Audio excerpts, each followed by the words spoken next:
What's up, everybody? Bon après-midi à tous. Bienvenue dans cette nouvelle session de Millennials Fortune Education. Alors, voilà, mardi 1er novembre, et j'espère bien que vous avez une bonne journée, enfin que vous êtes en train de passer une très très bonne journée. Alors, sans plus tarder, on va y aller. On va jeter un coup d'œil sur trois nouvelles paires. Littéralement, aujourd'hui, le marché a vraiment, vraiment bougé.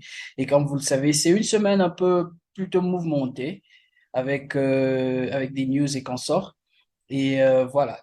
Alors, la toute première paire, c'est USD CAD. Alors, vous allez comprendre avec USD CAD qu'on était toujours dans cette correction. OK? On a eu ce mouvement haussier. Et ensuite, nous avons eu cette correction qui est en train de se développer, OK? Et comme vous le savez, nous anticipons toujours un achat, OK? Alors, nous avons anticipé ce mouvement depuis le vendredi dernier, OK? Alors, comment nous allons prendre ce trade? C'est si le prix revient donner un nouveau lot, OK? Qui va littéralement briser ce niveau, qui sera un peu plus low que le précédent. Alors, bien sûr, nous allons placer notre trade quelque part là et nous allons attendre, bien sûr, ce mouvement. Nous allons placer notre take profit quelque part là, OK?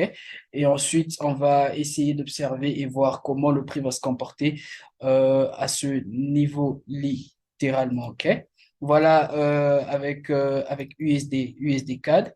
Et on va jeter un coup d'œil sur Euro NZD également. Euro NZD. Alors, Euro NZD a littéralement brisé ce niveau de support, OK, de façon agressive. Voilà. Et là, je suis sur mon daily. Quand je vais sur mon H4, voilà, ça devient un peu plus clair. OK. Alors, voilà, laissez-moi juste mettre cette zone voilà. Comme vous le voyez, le prix a brisé cette zone de façon impulsive. OK.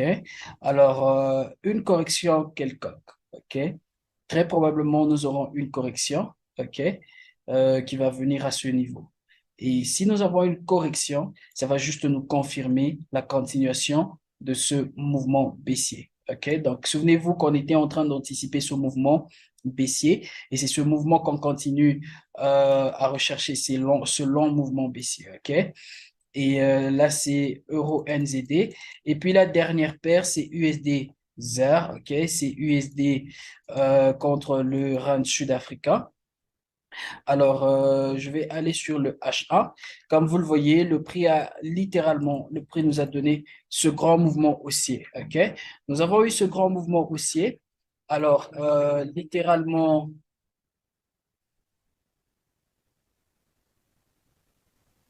OK, voilà, excusez-moi. Voilà, je disais littéralement, nous avons eu ce grand mouvement haussier. Et comme vous le voyez, on a eu ce impulse baissier. OK? Alors, nous allons attendre et voir ce que le mouvement va faire à ce niveau. Est-ce que le mouvement va nous donner une correction? Parce qu'il se peut que ce mouvement soit en train de créer une correction à ce niveau. Alors, nous allons attendre. OK? Voilà, désolé pour le bruit. Voilà. Je disais que nous allons attendre la correction. Ceci peut être une correction qui est en train de se former.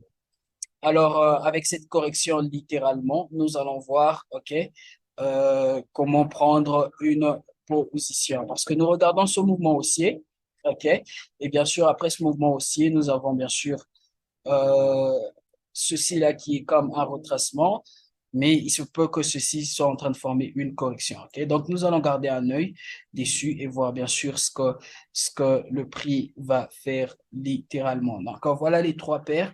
OK, les trois paires que vous devez rajouter sur votre liste de la semaine. OK, USD CAD, Euro NZD et bien sûr USD ZAR. Et quant à moi, je nous donne tous rendez-vous demain à 12 heures pour trois nouvelles autres paires à rajouter sur nos listes de cette semaine.